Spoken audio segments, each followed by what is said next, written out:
दो कैंडिडेट हैं, एक है इंडिया, एक है एनडीए।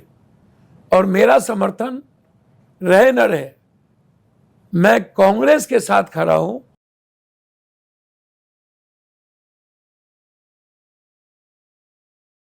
नमस्कार मित्रों, मैं रवि और आप देखने लगे हैं बीबी न्यूज यानी कि बोल्ड बिहार न्यूज। जैसा कि आप सभी जानते हैं कि पूर्णिया जिला के रुपौली विधानसभा क्षेत्र में विधानसभा का उपचुनाव होने जा रहा है, क्योंकि यहाँ की जो विधायक थी बीमा भारती, वो लोकसभा चुनाव से पहले पार्टी तो बदली ही, जिसके कारण उसे अपने एमएलए पद से त्याग पत्र भी देना पड़ा और जिस कारण यह सीट खाली हो गई और यहाँ मध्यावधि चुनाव होना शुरू हो गया है, जिसकी सारी तिथियां क्लियर हो गई हैं।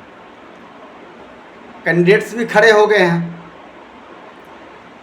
लेकिन आज जो हम आपसे चर्चा करने जा रहे हैं कि क्या रुपौली विधानसभा का जो ये चुनाव हो रहा है उसके निर्णायक पूर्णिया के सांसद पप्पू यादव होंगे, यानी कि पप्पू यादव जिसे सपोर्ट करेंगे वही जीत पाएगा।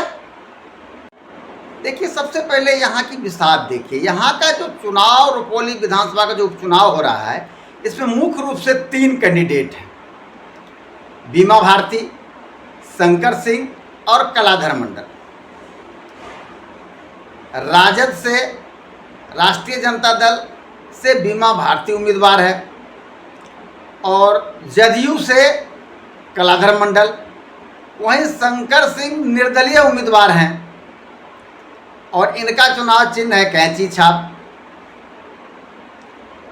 इन्होंने कैंची छाप ले रखा है क्योंकि आप जान रहे हैं कि संसदीय चुनाव में हमारे सांसद पप्पू यादव का भी चुनाव चिन्ह यही था। इसी बहाने कुछ फायदा मिलने के आसार देखते हुए शंकर सिंह ने भी कैंची चुनाव चिन्ह ले लिया है। अब सबसे बड़ा सवाल ये है कि आखिर सांसद पप्पू यादव किसे सपोर्ट करेंगे, बीमा भारती को, कलाधर मंडल को या शंकर सिंह को? शंकर सिंह और बीमा भारती दोनों ही दावा ठोक रहे हैं कि पप्पू यादव उन्हें सपोर्ट कर रहे हैं। आइए पहले हम इसके पहले कि इस पर चर्चा करें, आपको कुछ दृश्य दिखाते हैं और पप्पू यादव के बयान को भी सुनाते हैं। बीमा भारती ये हैं और ये गई हैं पप्पू यादव से मिलने। उन्होंने उससे मुलाकात की, उन्हें गुलदस्ता दिया और आशीर्वाद प्राप्त किया, जिसे पप्पू यादव ने अपने इन इंटरव्यू में खुलकर चर्चा भी की। जरा इनका इंटरव्यू भी सुन लीजिए। तो मैं नैतिक रूप से, बीमा जी आई थी मेरी बेटी की तरह है, मैं नैतिक रूप से हमारे वर्कर, हमारे साथी, हमारे नेता नैतिक रूप से मोरल। 2 कैंडिडेट हैं, एक है इंडिया, एक है एनडीए। और मेरा समर्थन रहे न रहे, मैं कांग्रेस के साथ खड़ा हूं और कांग्रेस का समर्थन है। मैंने साफ है कि मैं अलग लाइन नहीं ले सकता। इन्होंने इंटरव्यू में 2 बातें कही। एक, बीमा भारती उनके पास आई थी आशीर्वाद लेने के लिए, वो उनकी बेटी की जैसी है।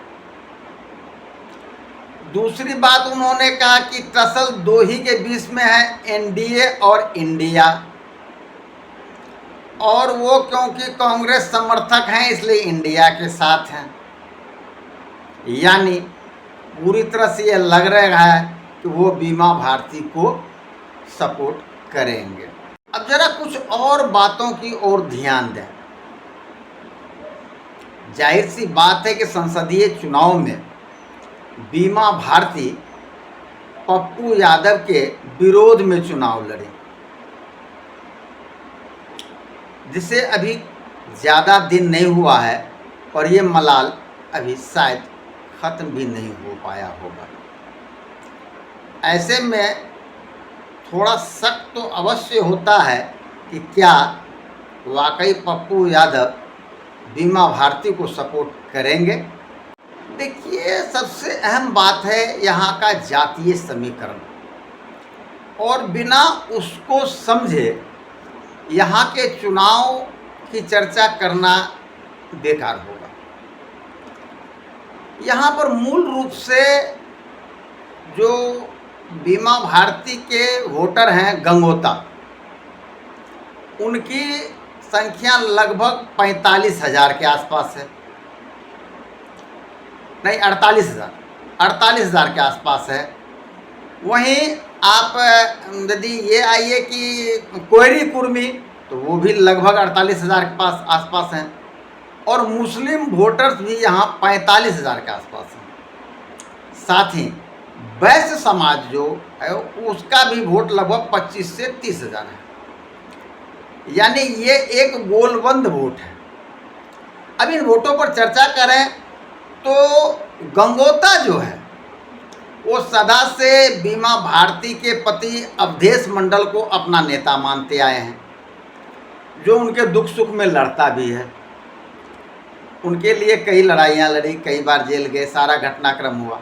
तो जाहिर सी बात है ये गंगोता वोट इधर उधर नहीं जा सकता। लेकिन दूसरी ओर ये कहें कि जो मंडल कलाधर मंडल